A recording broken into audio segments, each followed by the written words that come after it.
12th class. Today's topic is behavior of conductor in electric field. Okay, so let us consider this is a conductor which is placed in uniform electric field.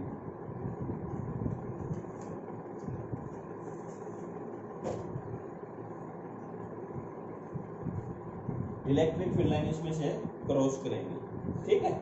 तो पहली बात तो बेटा ये conductor है, तो conductor होता क्या है? कंडक्टर के अंदर क्या होंगे बेटा? फ्री चार्ज पार्टिकल्स होंगे ना, मीन्स फ्री इलेक्ट्रॉन्स होंगे, ठीक है। इस एक्सटर्नल इलेक्ट्रिक फील्ड के अंदर जब मैंने इस कंडक्टर को रखा तो जो इस कंडक्टर के अंदर चार्ज पार्टिकल हैं, उन चार्ज पार्टिकल पर इस इलेक्ट्रिक फील्ड के कारण फोर्स लगेगा, फोर्स लगेगा ना। अगर फोर्स लगेगा तो फोर्स की डायरेक्शन क्या होगी? सिंपली आप इस चीज को ऐसे पता लगा सकते हो बेटा, इलेक्ट्रिक फील्ड की डायरेक्शन ये है, इसकी सरफेस पे क्या होगा? पॉजिटिव चार्ज, और यहाँ पे क्या होगा? Negative charge. तो इस कंडक्टर के अंदर पॉजिटिव चार्ज भी है और नेगेटिव चार्ज भी है, ठीक है। तो क्या होगा? ये पॉजिटिव चार्ज इस कंडक्टर के नेगेटिव चार्ज को अट्रैक्ट करेगा और इसके इस सरफेस पे क्या जाएगा? नेगेटिव चार्ज, और इस सरफेस पे क्या जाएगा बेटा?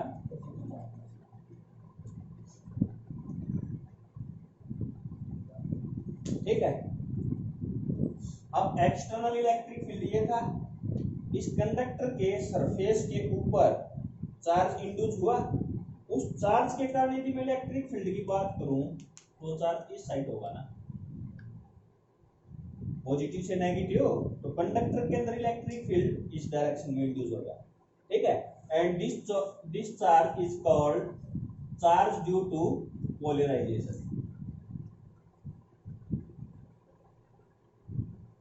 चार्ज ड्यू टू पोलराइजेशन, ठीक है।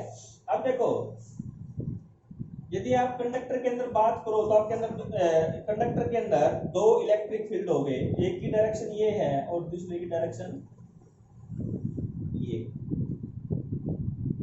ठीक है।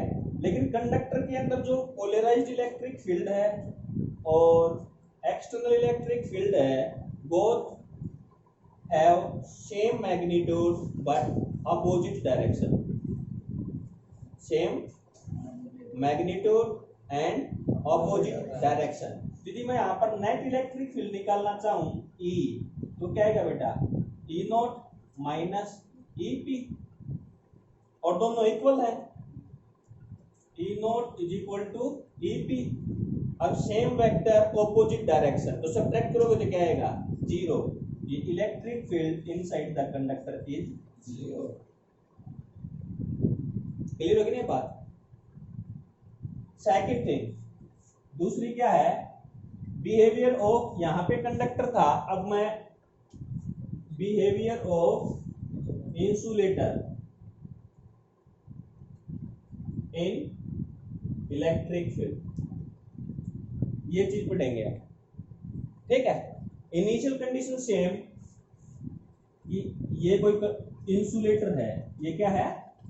इंसुलेटर, इसको एक्सटर्नल इलेक्ट्रिक फील्ड के अंदर रखा गया,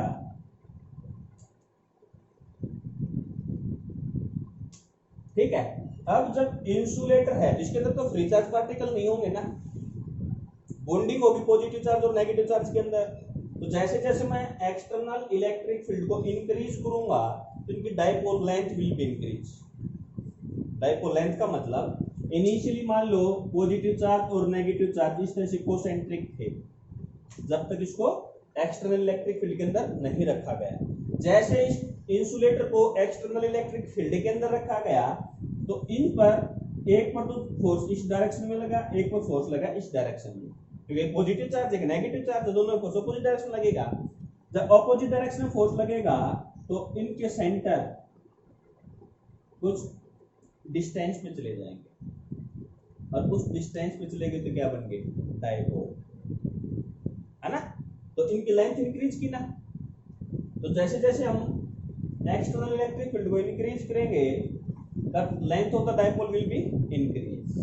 ओके, तो हम इस तरह से अरेंज कर सकते हैं समझाने के लिए। मान लिया बेटा मैंने ये पॉजिटिव चार्ज है और यहाँ पे है नेगेटिव चार्ज। इसके अंदर जो डायपोल अरेंज हुए वे कुछ इस तरह से होंगे, ये नेगेटिव चार्ज, ये पॉजिटिव चार्ज, ये नेगेटिव, ये पॉजिटिव, ये negative, positive,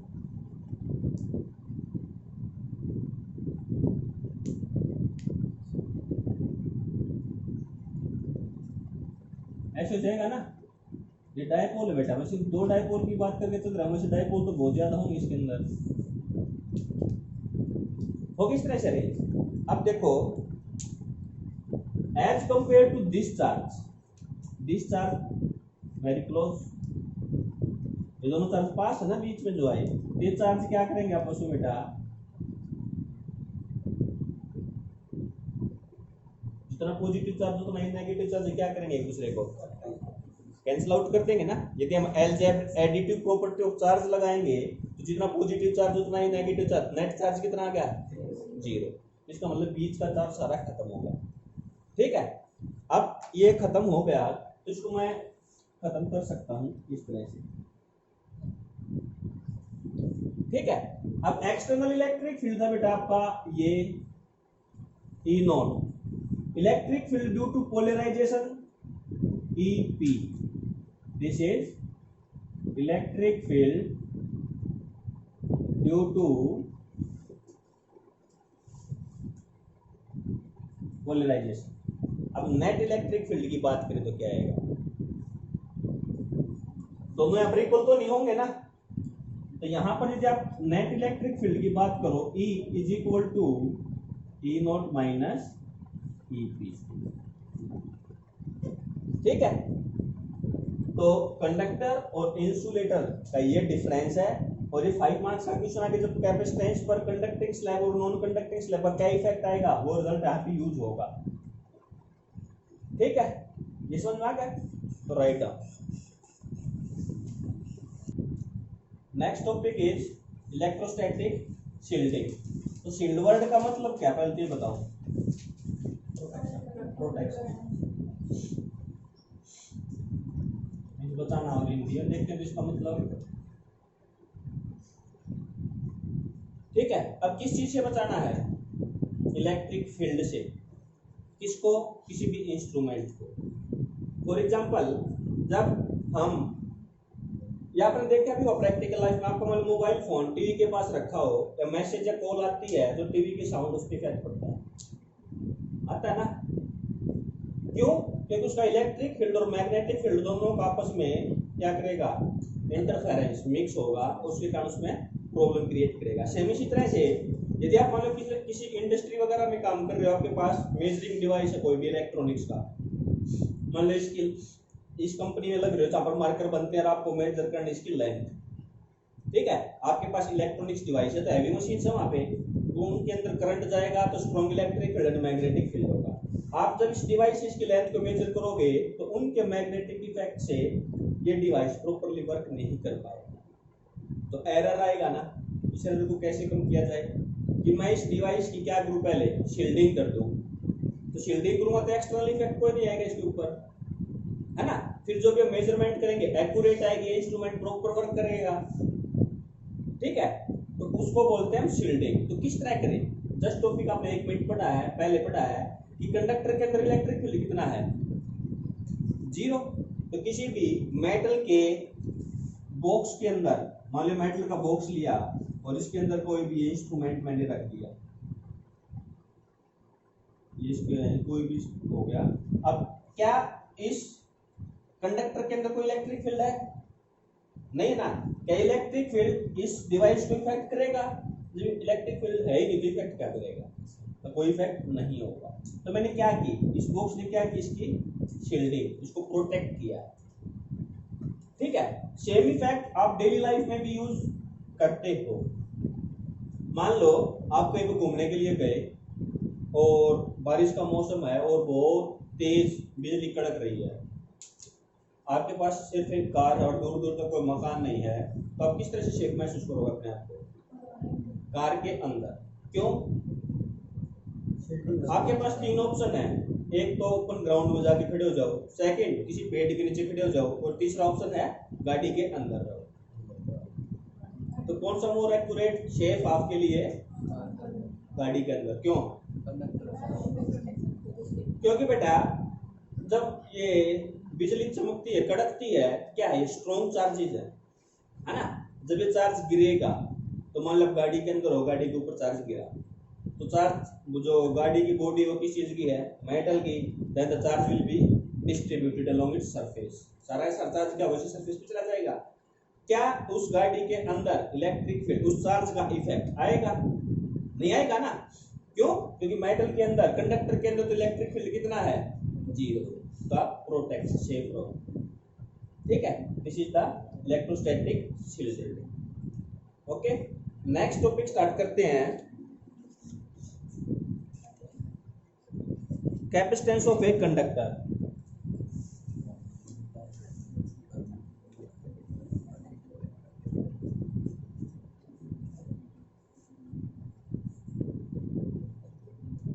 capacitance of a conductor. Capacitance का मतलब बेटा कैपेसिटी। कैपेसिटेंस का मतलब है कैपेसिटी। तो let us consider this is a conductor and we connect a battery with a switch। इस कंडक्टर को एक बैटरी से कनेक्ट किया और ये है इसका स्विच। ठीक है, जैसे ही आप इस स्विच को क्लोज करोगे तो क्या होगा? ये बैटरी इस कंडक्टर को क्या करेगा? चार्ज करना स्टार्ट कर देगा ना। ठीक है, मान लो इनिशियली मैंने 2 वोल्ट की बैटरी कनेक्ट की और इस पे चार्ज आ गया 2 कूलम। ठीक है, फिर मैंने क्या किया? 2 वोल्ट की बैटरी को रिप्लेस करके 4 वोल्ट की बैटरी कनेक्ट की, तो इसमें मैंने मान लिया कितना चार्ज आया? 4 कूलम। इसके बाद 6 वोल्ट की बैटरी कनेक्ट की, चार्ज आ गया 6 कूलम। अब ये तो नहीं ना हम कि 1000 तक बैटरी लेके जाएंगे जिस पे चार्ज इसी तरह से इंक्रीज करेगा, कुछ लिमिट तो आएगी। उस लिमिट के बाद क्या होगा? इस पे चार्ज और स्टोर नहीं हो पाएगा। ठीक है, तो जो मैक्सिमम चार्ज इसके कंडक्टर के ऊपर आएगा उसको क्या बोलेंगे? इसकी capacity of the conductor. Okay, तो जो चार्ज है, चार्ज किस पे डिपेंड कर रहा है? V पे। जो चार्ज है ये किस पे डिपेंड कर रहा है? V पे। Means potential difference applied across the conductor. अब इस प्रोपोर्शनलिटी को साइन को हटाऊंगा मैं, तो कोई ना कोई कांस्टेंट आएगा ना। This constant is called the capacitance. Okay, तो यहां से C की वैल्यू क्या आई? C is equal to Q/V। This is the basic formula for the capacitance. अब बात करते हैं इसकी SI यूनिट। तो SI यूनिट बेटा इसकी है फैराड और डिनोटेड बाय F। ठीक है, और ये फैराड इतनी बड़ी यूनिट है, इस अर्थ से बड़ा तो कोई स्फीयर नहीं ले सकते ना हम, नहीं ना। अगर अर्थ को हम एक कैपेसिटर मान के इसको चार्ज करें और इसकी कैपेसिटी कैलकुलेट करें तो वो भी किस में आएगी? माइक्रो फैराड में आएगी। अर्थ की कैपेसिटी भी किस में आएगी? माइक्रो फैराड में। तो आप आइडिया लगा सकते हो कितनी बड़ी यूनिट होगी। ठीक है, इसलिए इसका नॉर्मल यूज में हम ये नोटेशन यूज करेंगे, माइक्रो, मिली, नैनो, पिको। ये सारी बातें आपको पता है। ठीक है, सेकंड थिंग क्या कैलकुलेट करेंगे? इसका डायमेंशनल फॉर्मूला। तो डायमेंशनल फॉर्मूला कैसे कैलकुलेट कर सकते हो? क्यू का dimensional formula upon potential difference का। ठीक है, इसको ओरिजी बनाना है तो V का फार्मूला क्या है? कल पढ़ा था, W/Q। पुट किया तो क्या आ गया? C is equal to Q²/W। Q की जगह पुट कर दिया AT/m L/T - Q। इसको सोल्व कर लो, कैपेसिटर की डायमेंशन फार्मूला। ठीक है, इसके बाद ये स्केलर क्वांटिटी है, vector quantity, charge scalar quantity, potential scalar quantity. तो चार्ज कैपेसिटेंस भी क्या होगी, स्केलर क्वांटिटी होगी। ठीक है, write down. Next topic is principle of capacitor. ठीक है, इंपॉर्टेंट है, अच्छे से समझना। तो अब सिंपलिटी में कैपेसिटर का मेन यूज पूछूं तो कैपेसिटर क्या करता है। अभी हमने कंडक्टर के अंदर उसकी कैपेसिटी बताई थी, तो किस चीज की कैपेसिटी थी वो, to hold the charge, charge को होल्ड करने की। इट मींस कैपेसिटर क्या है, it is a device which is used to store the charge. Okay, अब उसकी कैपेसिटी की बात आई तो उस डिवाइस की चार्ज होल्ड करने की कैपेसिटी कितनी है। अब वो चार्ज कैसे स्टोर करेगा और उसकी चार्ज को होल्ड करने की, स्टोर करने की कैपेसिटी को हम कैसे इंक्रीज करेंगे वो समझते हैं। ओके, तो मैंने स्टार्टिंग में क्या लिया बेटा, प्लेट ए ली और इसको किसी बैटरी से कनेक्ट कर दिया। जैसे ही मैं स्विच को क्लोज करूंगा, इसमें चार्ज स्टोर होना स्टार्ट हो जाएगा ना। क्या करेगा ये, जहां तक इसकी मैक्सिमम से मैक्सिमम कैपेसिटी है उसको स्टोर कर लेगा।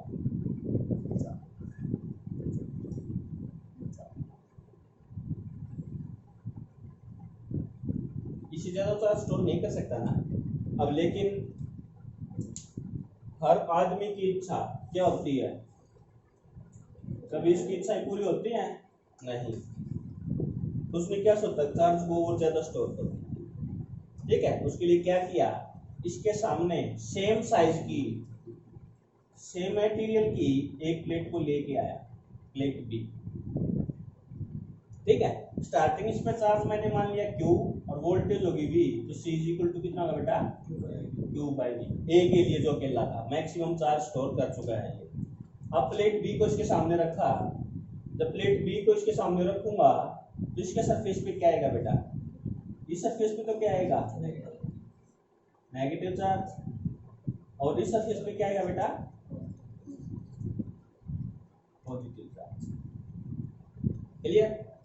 अब जो प्लेट बी पर जो चार्ज इंड्यूस हुआ है वो प्लेट ए की कैपेसिटी को इफेक्ट करेगा या नहीं करेगा, ये देखते हैं। अब इस नेगेटिव चार्ज के कारण इस प्लेट पर क्या आएगा, नेगेटिव पोटेंशियल आएगा। इस पॉजिटिव चार्ज के कारण इस प्लेट पे पॉजिटिव पोटेंशियल आएगा। लेकिन दोनों का नेट इफेक्ट देखता हूं मैं, तो क्या आएगा, नेगेटिव आएगा। Means potential will be decrease. क्यों, because negative charge is more closer to plate A as compare to the positive charge. जो नेगेटिव चार्ज है प्लेट बी का वो ए के नजदीक है, और नेगेटिव चार्ज के कारण पोटेंशियल घटेगी, पॉजिटिव चार्ज के कारण पोटेंशियल बढ़ेगी, और उन दोनों का नेट इफेक्ट देखेंगे तो पोटेंशियल क्या करेगा, डिक्रीज करेगा। ठीक है, अब पोटेंशियल डिक्रीज किया तो कैपेसिटेंस इंक्रीज करेगी ना, कैपेसिटेंस इंक्रीज की। इट मींस प्लेट ए के सामने दूसरी प्लेट रखने से चार्ज होल्ड करने की कैपेसिटी इंक्रीज की। ठीक है, अब भी सेटिस्फाई नहीं हुआ, और ज्यादा चार्ज कैसे स्टोर करे। उसने क्या किया, इसको अंडरग्राउंड कर दिया, आउटर प्लेट को। जैसे अंडरग्राउंड किया, इट मींस ये पॉजिटिव चार्ज इस पॉजिटिव चार्ज को क्या कर रहा था, रिपेल कर रहा था, इसके ऊपर फोर्स लगा रहा था। तो पॉजिटिव चार्ज को क्या मिल गया, एक पाथ मिल गया भागने के लिए, और ये सारा का सारा पॉजिटिव चार्ज क्या हुआ, अंडरग्राउंड होगा। ठीक है, जैसे ये अंडरग्राउंड हुआ तो चार्ज डिस्पियर हो जाएगा ना। अब सिर्फ नेगेटिव चार्ज है प्लेट बी पर, तो पोटेंशियल क्या हुआ, और ज्यादा डिक्रीज हुआ, और ज्यादा डिक्रीज हुआ तो इसके चार्ज होल्ड करने की कैपेसिटी और ज्यादा हो। ठीक है, तो इस तरह से this is the principle of the capacitor, कि प्लेट ए के सामने दूसरी प्लेट और एज इट इज रखने से, उनको ऑपोजिट चार्ज करने से मैक्सिमम चार्ज स्टोर कर सकता है। लेकिन अब भी सेटिस्फाई नहीं हुआ। अब इसकी कैपेसिटी को इंक्रीज करने के लिए तो स्टार्टिंग में दो टॉपिक पढ़े थे, इसके अंदर क्या करेंगे हम, डाइलेक्ट्रिक मीडियम इंसर्ट करेंगे, मींस इंसुलेटर, और फिर दूसरा कंडक्टर इसके अंदर करेंगे, वो आगे के टॉपिक में आएगा। ठीक है, तो कैपेसिटर का प्रिंसिपल क्लियर है। तो बेटा जितनी बात मैंने बताई ना लिखनी है आपने, अगर मैंने टेस्ट में तो ये नहीं है 2 लाइन लिख के दिया, एरो लगा के इतना लिख के दिया, टेस्ट कंप्लीट हो गया। जितनी बात मैंने बोल ली है वो सारी रिटर्न में होनी चाहिए। ठीक है, नेक्स्ट है symbol of the capacitor and parallel plate capacitor. Symbol की बात करते हैं हम। तो कैपेसिटर का सिंबल बेटा किस चीज का, पैरेलल प्लेट कैपेसिटर का। पैरेलल प्लेट कैपेसिटर का सिंबल ये। ठीक है, इसमें बच्चे गलती क्या करते हैं, ये सिंबल बना देते हैं, एक प्लेट छोटी रे बड़ी, ये किस चीज का सिंबल है, ठीक है ना, ये है कैपेसिटर का। और यदि हम इस पे ये साइन पुट कर देते हैं, this is the variable capacitor, means we can change the value of C. ऐसा ही तो डायरेक्शन फार्मूला पढ़ चुके हैं। ठीक है, तो ये क्या, कौन सा कैपेसिटर बना है, पैरेलल प्लेट। ठीक है, तो हम अब पैरेलल प्लेट कैपेसिटर की कैपेसिटेंस कैलकुलेट करेंगे। Capacitance of parallel plate capacitor. ठीक है, capacitance of parallel plate capacitor. तो let us consider we have two plates P and Q having charge positive and negative and same charge density, surface charge density sigma, separated by a distance d, and A is the area of plate. A is the area of plate. ठीक है, अब हम इसकी capacitance calculate करेंगे। तो electric field capacitance के लिए formula C is equal to Q by V। V हमें पता नहीं, मींस यदि मैं फर्स्ट पहले V कैलकुलेट कर सकता हूं तो हम क्या कैलकुलेट कर पाएंगे, कैपेसिटेंस कैलकुलेट कर पाएंगे। तो V का हमारे पास कोई अल्टरनेट है नहीं, तो V को निकालने के लिए हमें किसी और क्वांटिटी का यूज करना पड़ेगा जिसका V के साथ रिलेशन है। जैसी कौन सी क्वांटिटी है, कल पढ़ा था V का जिसके साथ रिलेशन है, और वो यहाँ पर अवेलेबल है। This is the electric field, this is the electric field. और गॉस थ्योरम की लास्ट एप्लीकेशन में बताया था कि two plates having same surface charge density but opposite charge, तो प्लेट के लेफ्ट साइड और राइट साइड इलेक्ट्रिक फील्ड कितना आया था, 0, and in between the plates electric field आया था हमारा E, and E is equal to the sigma by epsilon. पढ़ के आ चुके हैं ना, तो उस फार्मूले का यूज कर रहा हूँ। सिग्मा क्या है, सरफेस चार्ज डेंसिटी,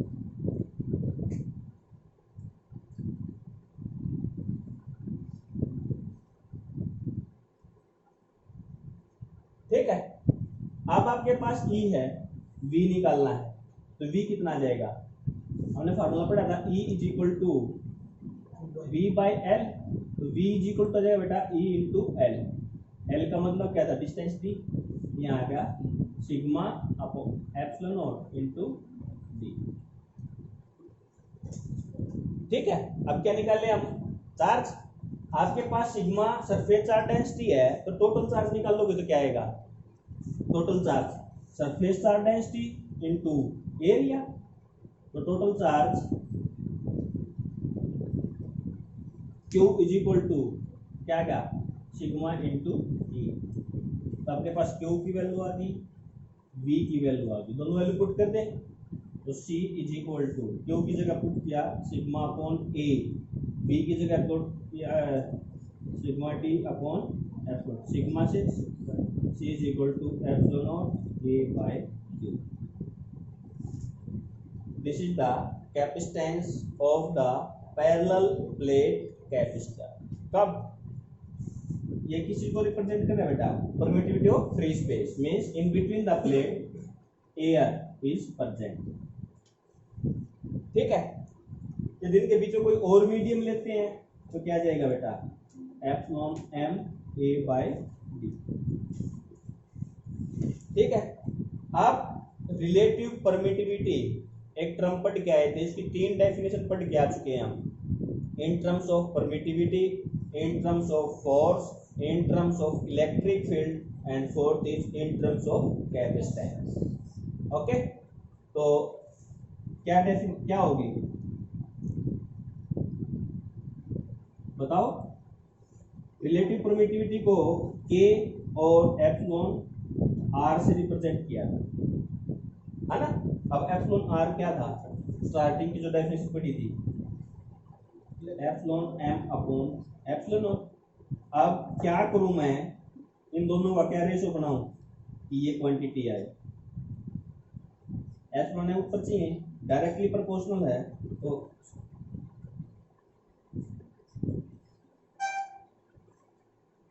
ठीक है ना। ये आपकी फोर्थ डेफिनेशन है relative permittivity. It is the ratio of capacitance of a capacitor in medium to capacitance of the capacitor in free space, और इन दोनों का रेशो लोगे तो रिलेटिव परमिटिविटी और डाइलेक्ट्रिक कांस्टेंट के। ठीक है, right out. Next topic is combination of the capacitor, कि कैपेसिटर को हम किस किस तरह से कनेक्ट कर सकते हैं। तो दो कॉम्बिनेशन है बेटा, सीरीज और पैरेलल, जिस तरह से रेजिस्टेंस का कॉम्बिनेशन 10th क्लास में पढ़ के आए थे। ठीक है, तो सबसे पहले पढ़ते हैं हम series combination of the capacitor. तो बेटा जब भी आपके पास कोई नेटवर्क होगा तो सबसे पहला काम तो क्या होगा, आप ये आइडेंटिफाई करोगे कि सीरीज है या पैरेलल है। उसको चेक करने के क्या क्या तरीके हैं। तो सबसे पहला जो है चेक करने का तरीका, single way to go from 1 point to another point. Means उस नेटवर्क के अंदर आप एक पॉइंट से दूसरे पॉइंट तक जाओगे तो आपके पास सिर्फ और सिर्फ एक ही रास्ता होगा जाने के लिए। ठीक है। Second, positive plate of one capacitor is connected with negative plate of another capacitor। कि उस पाथ में जब आप जाओगे और देखोगे तो क्या होगा, एक कैपेसिटर की पॉजिटिव प्लेट दूसरे कैपेसिटर की नेगेटिव प्लेट से कनेक्टेड मिलेगी। फॉर एग्जाम्पल,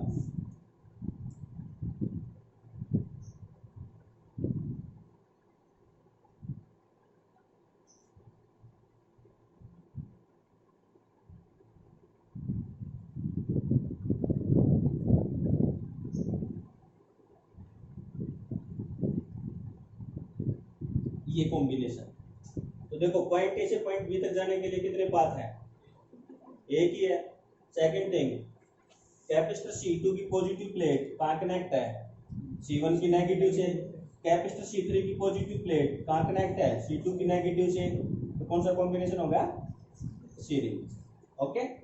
और क्या बात ध्यान रखनी बेटा, रेजिस्टेंस आप 10th क्लास में पढ़ के आए तो आपको सीरीज में क्या करंट सेम रहता था ना। तो करंट किसके कारण बनता है, चार्ज के कारण, है ना। तो वहां पे करंट सेम था, तो यहाँ पे क्या होगा, चार्ज विल बी सेम और voltage will be divided. Okay. तो बेटा मैंने इस पे चार्ज मान लिया क्यू क्यू क्यू, और इस कैपेसिटर के अक्रॉस वोल्टेज V1, इसके अक्रॉस V2 और इसके अक्रॉस V3। ठीक है। आप देखो किसका डिस्ट्रीब्यूशन हो रहा है यहाँ पे, वोल्टेज का। तो टोटल यदि मैं ये चार्ज किसी बैटरी बी से कनेक्ट करके दिया गया है तो ये वोल्टेज ड्रॉप इसके इक्वल आना चाहिए ना। तो क्या फार्मूला बन जाएगा, V is equal to V1 plus V2 plus V3। V1 V2 V3 की वैल्यू कैलकुलेट करें। अब V1 की वैल्यू क्या आएगी, capacitor C is equal to Q by V, C is equal to Q by V, और V निकालना होगा तो Q बाई C, तो Q by C1, V2 is equal to Q by C2 और V3 is equal to Q by, और equivalent capacitance C V को in terms of C calculate करना तो indicator C by Q by CS। CS का मतलब क्या बेटा, equivalent capacitance in series, ठीक है। अब इन सभी की वैल्यू पुट कर दो, यहाँ पे वैल्यू पुट की तो Q by CS is equal to Q by C1, Q by C2, Q by C3। सभी में Q कॉमन है, कॉमन करके कैंसिल आउट कर देंगे तो क्या बच गया, 1 by CS is equal to 1 by C1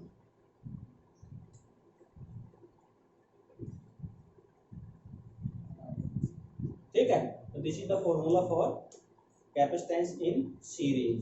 इसको ध्यान से देखोगे तो बेटा रेजिस्टेंस के केस में जो पैरेलल का फार्मूला आया था उससे मिलता जुलता है ना, वो भी रेसिप्रोकल सम था ना, और ये सीरीज में रेसिप्रोकल सम, याद रखना, क्लियर। अब देखते हैं हम पैरेलल, सेकंड कॉम्बिनेशन क्या बेटा, पैरेलल। तो पैरेलल के लिए पहले आप कैसे पता करोगे कि पैरेलल कॉम्बिनेशन है या नहीं, तो इसका उल्टा कर दो, यहाँ पर सिंगल वे था ना, यहाँ पर जितने कैपेसिटर होंगे उतने वे होंगे आपके पास, तो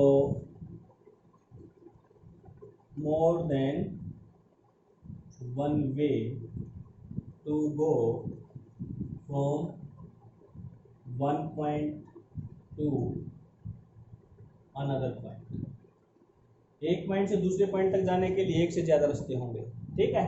सेकंड, यहाँ पर क्या था, एक की पॉजिटिव दूसरे के नेगेटिव से, यहाँ पे अपोजिट होगा उसका, means all positive plates and all negative plates connected eight a single point, means जितने भी कैपेसिटर होंगे उनकी सारे की पॉजिटिव प्लेट एक जगह जुड़ेगी और नेगेटिव प्लेट एक जगह जुड़ेगी, ठीक है। अब देखो ये मान लिया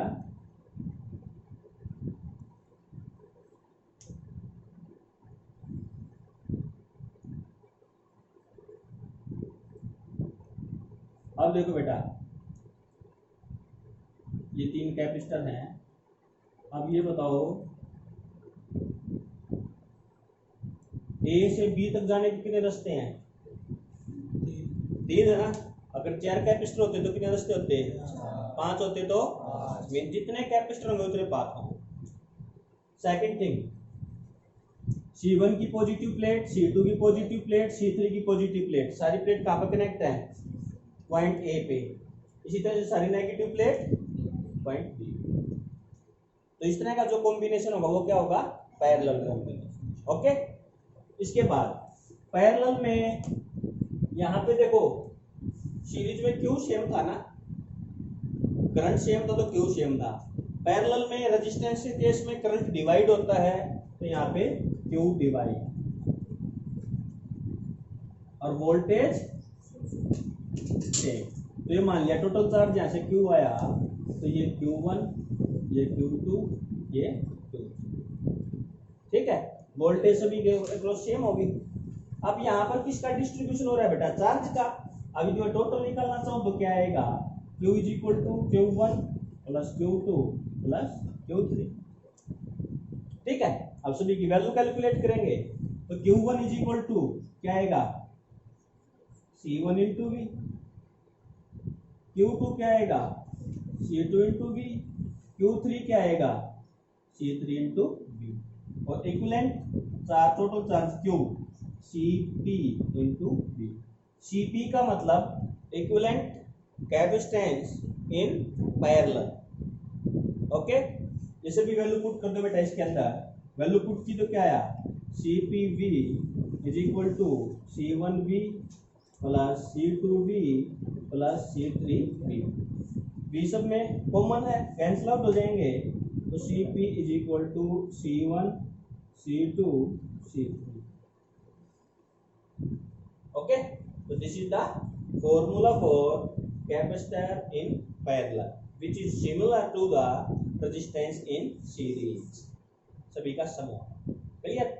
अब एक छोटी सी बात देखो बेटा, इसके अंदर सभी ऐड हुए हैं, तो सीपी वैल्यू मान लो मैं मानता हूँ इसकी 2, 3 और 5 वैल्यू थी, तो सीपी की वैल्यू कितनी आएगी 10। तो जो सबसे बड़ी वैल्यू है उससे बड़ी वैल्यू आई ना।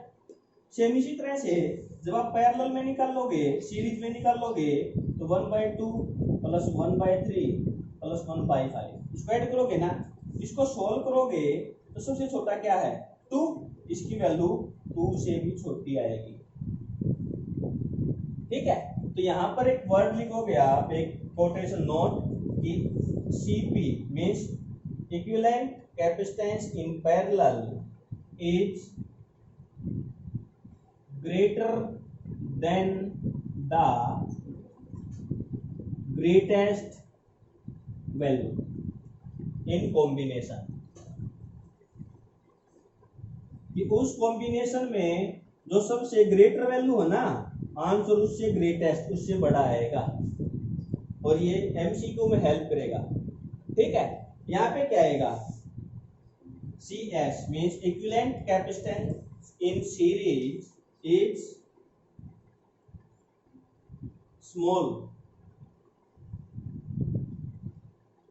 smaller than the